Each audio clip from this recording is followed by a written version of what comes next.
So here we are on the third time. Fortunately, this time, the good guys appear to have learnt a lesson. The downside of it is it dragging on and on and on. And those of you who know about the system are thinking, well, when is it going to happen? And what will the changes be? When will I see anything? I haven't seen anything yet, so maybe it's not real. I wanted to assure you that it is real. I've had, I don't know if it's the privilege or the pleasure of connecting virtually with a number of these people in Florida who are responsible for taking humanity to the next stage. But whether we as a human race want to move to that next stage is entirely up to us. But the opportunity will be given to us. You guys were designed to see the truth. Some of you were born that way. Some of you had an epiphany. Some of you had something happen. But whatever it was doesn't matter. The fact is that you broke free from the mind control.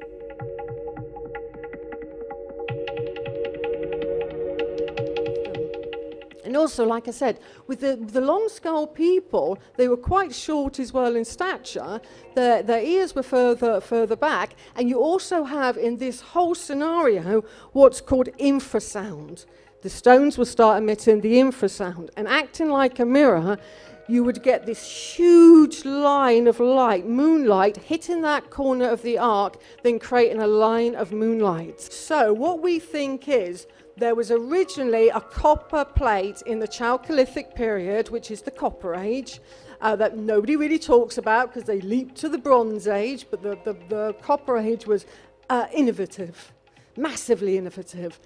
And they used copper a lot. So if that was on the top, it would let off at night a discharge of blue tinge.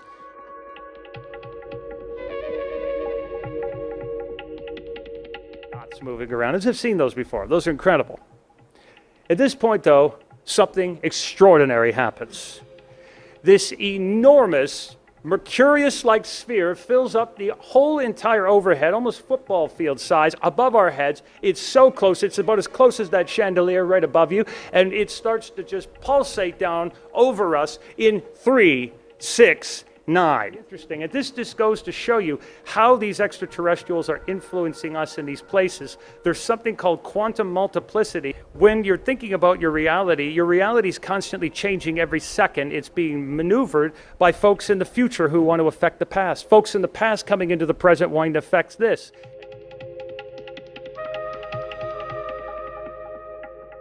I remember waking up about 2 o'clock in the morning, and there was like webs. I could see webs, and I thought, oh, this is weird. And then I saw these spiders with 6 legs just going backwards and forwards like this. They were like silver. And there was like a slug which was about that big, and it was silver, almost like robotic. And the fan that was spinning round was actually reflecting on this thing. So you know that it's real. You know, Neville said, oh, when you go and do your next training, he says, find a rose. He says, put some intention into the rose, wrap it up in a bit of paper, and then we'll put it in a bowl, and then no one will know what rose it is or anything like that. You know, it's like a bud or a petal. And then we're all sitting around, and I picked up something, and I said, oh, I said, you know, we're trying to read into the energy of this thing. And this woman, about 80 years old, she says, I'm picking up on this thing. She says, it's really strange. Someone running around saying about an oil boiler I must do tomorrow, and a gas boiler I must do this, and then all of a sudden and it was picking up on me.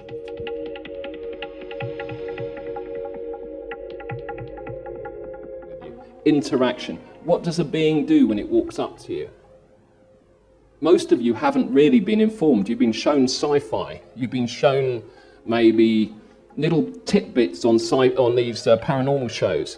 Well, when a being comes up to you, you've got to remember, and this is the thing that a guy called Glenn Steckling said, this thing can probably travel transdimensionally and travel across vast distances.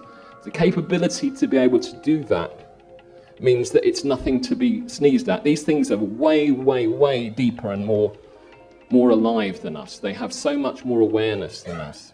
And, you know, the more you learn, the more, you know, you realise, oh, it's not looking, you know, as nice as I first thought.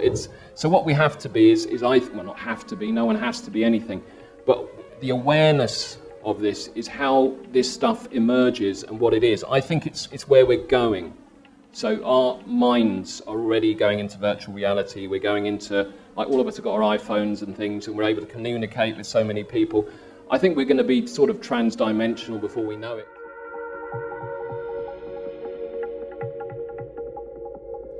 Yet the quality, the technical creativity and the intellectual content of television has dropped, even though the budget of TV production now is on the scale of Hollywood. But they can't make anything good. All they can do is make things which are meaningless. They titillate us on a very superficial level, and they demoralize us. They deliberately demoralize us. They're designed to break our spirit. Andy Thomas says this: everything is designed to break our spirit. I believe the Illuminati completely lost control. They totally lost control of all the political structures of the world for a period of about 6 months. They grabbed back with their nails, and they've been desperately trying to hang on since then. But there's absolutely no doubt there was a massive snafu in the engine room. At this moment, there really, really was. And I think it's still going on.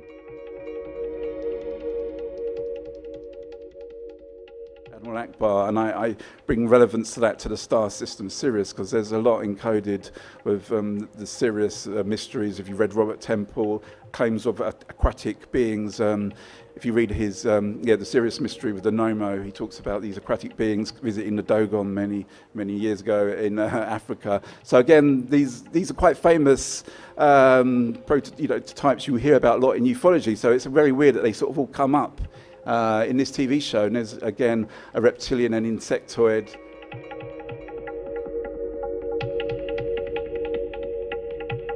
Van, I said to Mum one morning, I'm going to see a flying saucer this morning. And she just calmly said, well, take your camera with you. I said, no, this is just ridiculous. I got to a point where I go down a cul-de-sac.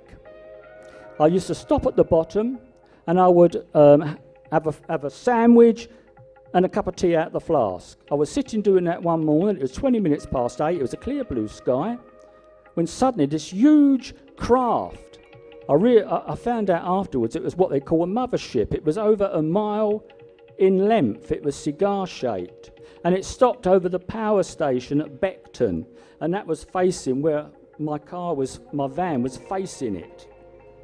I'm cutting this short as well. It is in Diriod.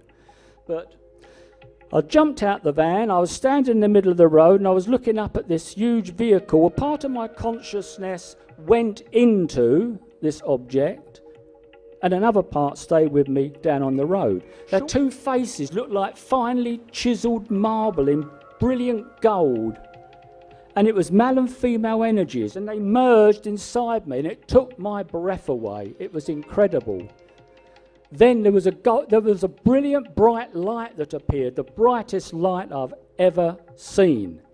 And I knew I was going to be taken into this white light, and I thought, I'm not worthy in such a place. But into the light I went, and as soon as I went into the light, I was in complete and utter oneness. There was no inside, no outside.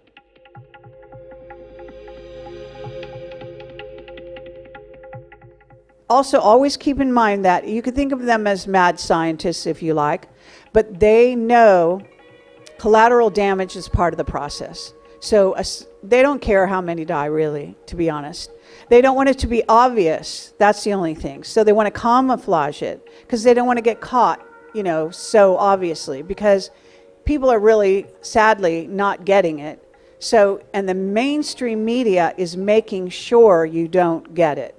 So every single day they are drumming a certain what it's called germ theory into your mind, making you think that you're contagious to each other, separating you from the field of resonance that we create, like when we're here right now, which is incredibly powerful and can do incredible things.